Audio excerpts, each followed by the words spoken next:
Hi friends, good day to all. இன்னைக்கு நம்ம பார்க்கக்கூடிய வீடியோ 7th ஸ்டாண்டர்ட்ல ஃபர்ஸ்ட் டேர்ம்ல இருக்கக்கூடிய முக்கியமான பர்ஃபெக்ட் டென்ஸ் வீடியோ.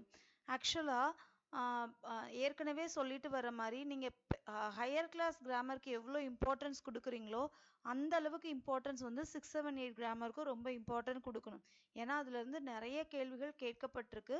ஸோ அதை பேஸ் பண்ணி ஒவ்வொரு டேர்ம்ல உள்ள கிராமரா கொடுக்கலாம் அப்படின்னு பிளான் பண்ணி ஏற்கனவே 7th ஃபர்ஸ்ட் டேர்ம்ல ஆல்ரெடி ஒரு வீடியோ நம்ம கொடுத்துருக்கோம். இப்போ நம்ம பார்க்கக்கூடியது என்ன அப்படின்னு பார்த்தீங்கன்னா பர்ஃபெக்ட் டென்ஸ். அதாவது ஃபர்ஸ்ட் perfect tense அப்படின்னா என்னன்னு ஃபர்ஸ்ட் நம்ம தெரிஞ்சுக்கணும். a present perfect tense tells us that an action is complete at this time. அதாவது அந்த ஆக்ஷன் வந்து இப்பதான் கம்ப்ளீட் ஆயிருக்கும். அந்த மாதிரியான ஒரு டென்சஸ் தான் என்ன சொல்லுவோம் அப்படின்னா present perfect tense னு சொல்லுவோம். சரி மேம், present perfect tense உடைய verb structure எப்படி இருக்கும் அப்படின்னா have plus be3 form. have plus be3 formனா உங்க எல்லாருக்கும் தெரிஞ்சிருக்கும். past participle இருக்கும். இங்க பாருங்க, I have completed my homework. இந்த ஆக்ஷன் வந்து recent completed ஆக்ஷனா இருக்கும். நீங்க நிறைய இடங்கள்ல பார்த்திருப்பீங்க. I have completed my homework just now. She has gone just now. So இந்த மாதிரிலாம் இருக்கும். அப்ப present perfect tenseனா என்ன? present perfect tense tells us that an action is complete at this time. Example, I completed my homework. Okay. அடுத்து past perfect tense. இது ரொம்ப முக்கியம். இதுல இருந்து கேள்விகள் கேட்டிருக்காங்க. பாருங்க, past perfect tense tells us about an action that took place before another action in the past.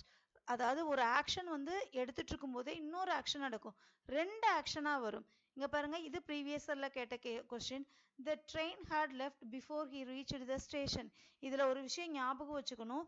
ரெண்டு ஆக்ஷன் பாஸ்ட் ஆக்ஷன் வரும்னு சொல்லியிருக்காங்க. அப்ப ஃபர்ஸ்ட் ஆக்ஷனை நீங்க என்னதான் போடணும் அப்படின்னா பாஸ்ட் பெர்ஃபெக்ட் டென்ஸ்ல தான் போடணும்.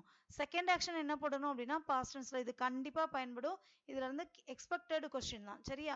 இங்க பாருங்க, the past perfect tense tells us about an action that took place before another action in the past. ரெண்டு ஆக்ஷன் கண்டினியூஸா பாஸ்ட்ல நடந்திருக்கும். ஒரு ஆக்ஷன் முடிஞ்சு இன்னொரு ஆக்ஷன் நடந்திருக்கும். ரெண்டு ஆக்ஷனுமே கம்ப்ளீட்டட். அப்ப இதுல ஃபர்ஸ்ட் நடந்த ஆக்ஷன் நீங்க என்ன பண்ணுவீங்க அப்படின்னா பாஸ்ட் பெர்ஃபெக்ட் டென்ஸ்ல. பாஸ்ட் பெர்ஃபெக்ட் டென்ஸ்னா என்ன ma'am? had plus be3 form போடணும். செகண்ட் நடந்த ஆக்ஷனை வந்து பாஸ்ட் டென்ஸ்ல போடணும். சரியா? இது முக்கியம், நோட் பண்ணி வச்சுக்கோங்க. அடுத்து future perfect tense. Future perfect tense helps to describe an event that is expected or planned to happen before a time in the future. அதாவது இது வந்து ஒரு planned future. ஒரு ஃபியூச்சர்ல இப்படி நடக்கலாம். சரியா? அதாவது அந்த ஃபியூச்சர் விஷயம் நடக்கல, ஃபியூச்சருக்கு முன்னாடி நடக்கலாம் அப்படின்னு பிளான் பண்றது. ஓகே மேம், வெர்ப் ஸ்ட்ரக்சர் என்ன வரும்? நல்லா ஞாபகம் வச்சுக்கணும். பெர்ஃபெக்ட் டென்ஸ்னாலே have தான், v3 ஃபார்ம் தான். அதுக்கப்புறம் பாஸ்டா இருந்தா have hasக்கு என்ன போடுவீங்க? had போடுவீங்க. ஃபியூச்சருக்கு என்ன போடுவீங்க? we will have complete our project by next week. சரியா? இப்போ இந்த ஈவெண்ட் என்ன அப்படின்னா ஃபியூச்சர்ல நடக்க போது பிளான் பண்ண போறாங்க. ஆனா அந்த நடந்துருச்சா நடக்கல. ஸோ அந்த மாதிரி இடங்கள்ல தான் ஃபியூச்சர் பெர்ஃபெக்ட் டென்ஸ் என்ன பண்ணுவோம்? பயன்படுத்துவோம். சரியா?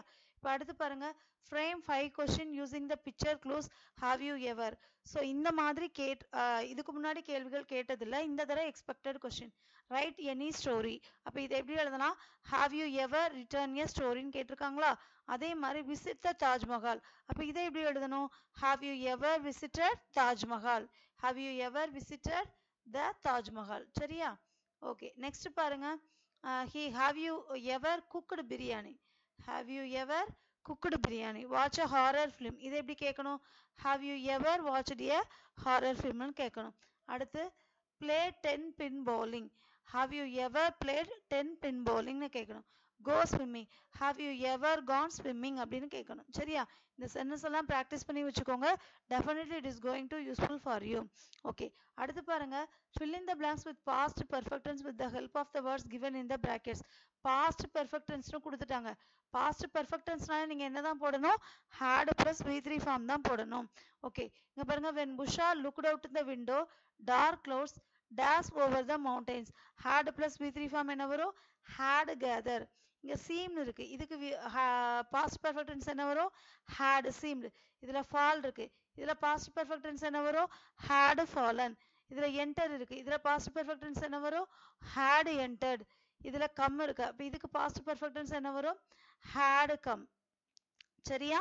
இந்த ஆக்சுவலாக பார்த்தீங்கன்னா இந்த 3 எக்ஸசைஸ் படிச்சீங்கன்னா ஒரு கொஸ்டின் கண்டிப்பாக ஈஸியாக அட்டன் பண்ண முடியும். அண்ட் மோரோவர் நீங்கள் டேரெக்டாக 9th 10th கிராமர் பார்த்தீங்கன்னா உங்களுக்கு கொஞ்சம் ஹார்டாக இருக்கிற மாதிரி புரியாத மாதிரி இருக்கும். ஸோ 6th-லேருந்து 7th 8th 9th 10th grammar part போனீங்கன்னா definitely I am telling you can understand easily and also you get 1 mark easily. Okay, அடுத்து ஒரு நல்ல கண்டென்ட்டோட நல்ல வீடியோவோட சந்திக்கலாம். Thank you friends.